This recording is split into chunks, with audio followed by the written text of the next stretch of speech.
আপনাকে যদি বলি রাস্তায় পড়ে থাকা নরমাল পাথর বিক্রি করে আপনি মিলিয়নের হতে পারেন। আপনি কি তা বিশ্বাস করবেন? আর সেই পাথর যদি হয় আপনার পোষা বিড়াল বা কুকুরের ন্যায় লোকজন সেই পাথর কিনে নিয়ে যাবে নিজেদের পেট হিসেবে। কি শুনতে অবাক লাগছে? হে এভরিওয়ান, ওয়েলকাম টু আজকের ভিডিওতে। আজকের ভিডিওতে আমরা কিছু অদ্ভুত বিজনেস সম্পর্কে কথা বলবো, যেগুলো শুনলে বিজনেস সম্পর্কে আপনার ধারণা পুরোপুরি পাল্টে যাবে। বিজনেস মানে মুদি দোকান নয়। আপনি যদি বাতাস বিক্রি করেও টাকা ইনকাম করতে পারেন, সেটাও বিজনেস। বিজনেস মানে সেলস। চলুন শুরু করা যাক। সময়টি ছিল 1975 সাল। এক লোক তার বন্ধুদের সাথে বসে আড্ডা দিচ্ছিল। তো হঠাৎ তার এক ফ্রেন্ড কমপ্লেন করলো যে পোষা বিড়াল কুকুর রাখা অনেক বেশি প্যারা। তো সেই লোক বলল যে তাহলে পাথরের বিড়াল রাখ। এটা শুনে তার ফ্রেন্ডরা সবাই হাসলো। কিন্তু মজার ব্যাপার হলো সেই ব্যক্তি কিছুদিন পরে একটি বাক্সে করে পাথর বিক্রি শুরু করে দিল।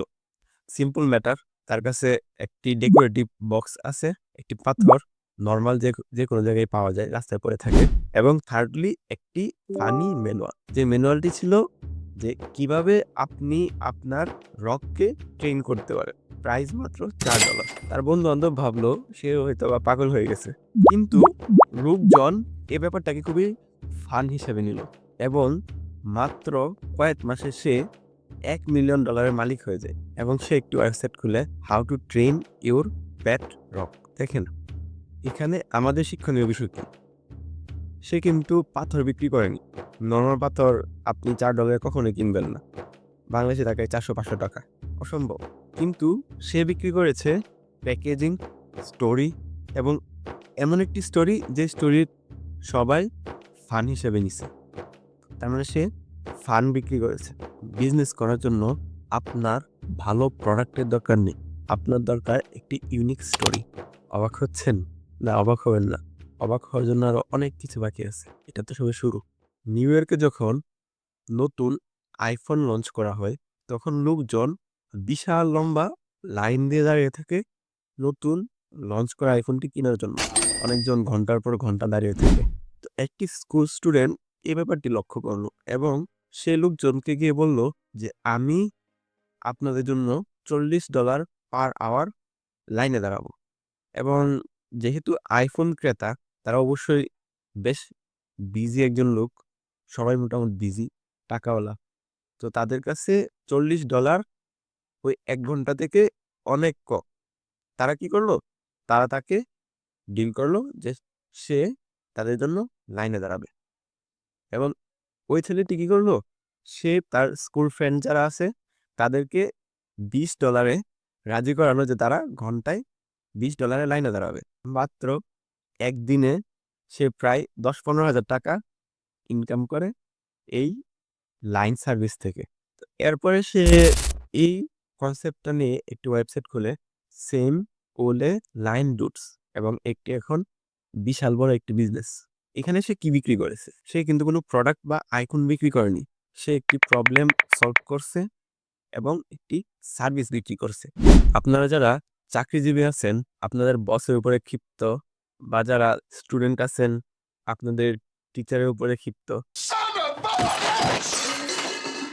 You done messed up, Aaron. Now take your ass on down to Oshak Hennessy's office right now and tell him exactly what you did. অথবা এমন কোনো অ্যানোয়িং ব্যক্তি যাদের দেখলে মনে হয় যে তাদের মুখের মধ্যে কাদা ছুঁয়ে মারি, আপনাদের জন্য নিয়ে আসলাম গ্লিটার বল।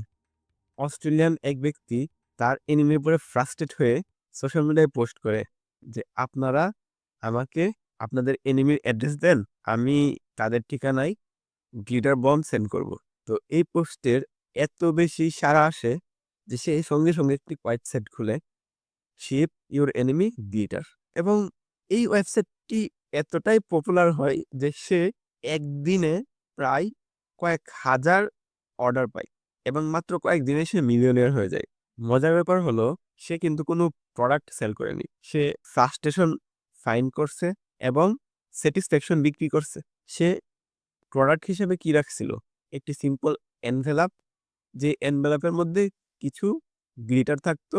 গ্লিটার হচ্ছে এই মেয়েরা মেকআপ করে না, এই চকচকে কিছু কালার টাইপের থাকে, ওইগুলা যেগুলো মনে করেন যে আপনার গায়ে বা নাকে মুখে লাগলে সেটা হচ্ছে 1 সপ্তাহের মধ্যে ভালোভাবে পরিষ্কার হয় না। তো এই প্র্যাঙ্কটি অস্ট্রেলিয়ায় প্রচুর ভাইরাল হয় এবং তার প্রোডাক্ট হিসেবে কি ছিল?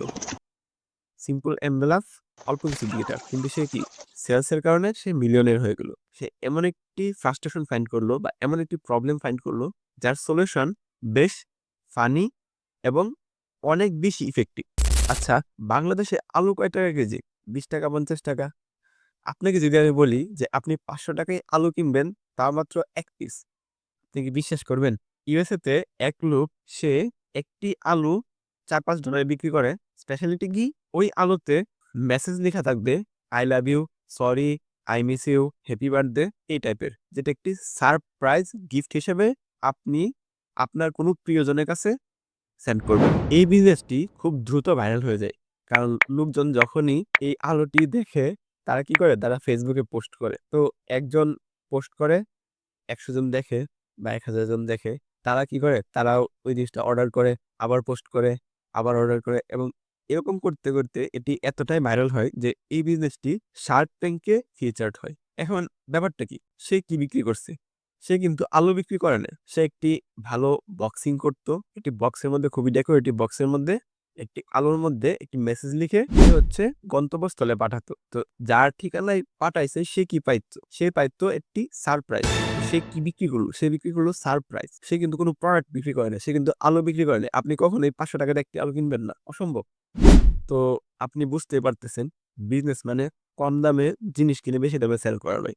এমন একটি প্রোডাক্ট ফাইন্ড করা বা এমন একটি সার্ভিস ফাইন্ড করা যে সার্ভিসটি আপনার কাস্টমার তাদের নিজেদের জীবনের সাথে রিলেট করতে পারে। আচ্ছা, অনেক তো বাইরের দেশের গল্প শোনালাম। এবার চলুন নিজের দেশে একটু গল্প শুনে আসি। একটি ছেলে বিকালবেলা হাঁটতেছিল।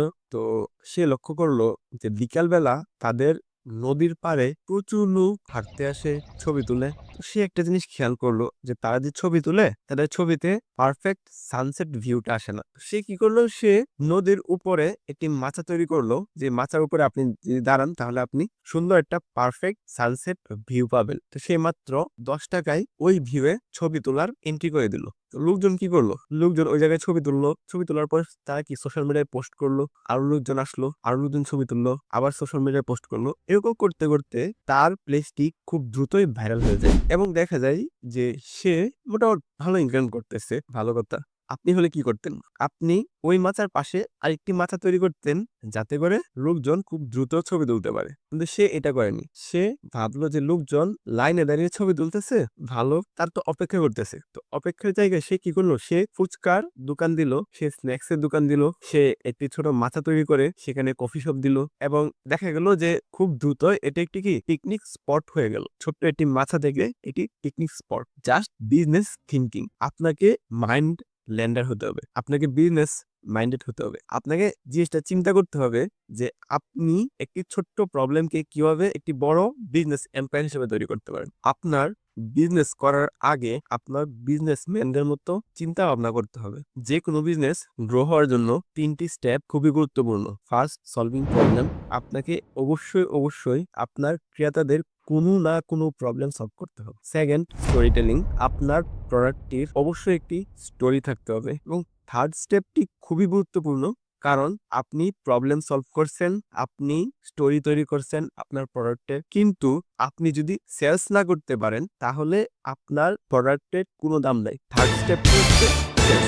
Sales is everything. আপনি আপনাকে সেলস করতে পারেন, আপনি আপনার টাইম সেলস করতে পারেন, আপনি যাই সেল করতে পারবেন সেটা আপনার বিজনেস হয়ে যাবে। আপনাকে আগে যে ৫টি বিজনেসের উদাহরণ দিলাম, সেই উদাহরণগুলোতেও আপনি দেখতে পাচ্ছেন যে সবার আগে সেলস। যারাই ভালো সেলস করতে পারছে তাদের বিজনেসই খুব ভালো গ্রো হয়েছে। বিজনেস থিংকিং সিরিজের ফার্স্ট পার্ট ছিল এটা। আরো কয়েকটি পার্ট আসবে ইনশাআল্লাহ। ভিডিওটি যদি ভালো লাগে লাইক শেয়ার করার দরকার নাই, সাবস্ক্রাইব করে যেতে পারেন যাতে পরবর্তী ভিডিও ইজিলি পেতে পারেন। Think like a businessman, leave like a entrepreneur, be a businessman. আজ এই পর্যন্তই। দেখা হবে অন্য কোনো ভিডিওতে। আল্লাহ হাফেজ।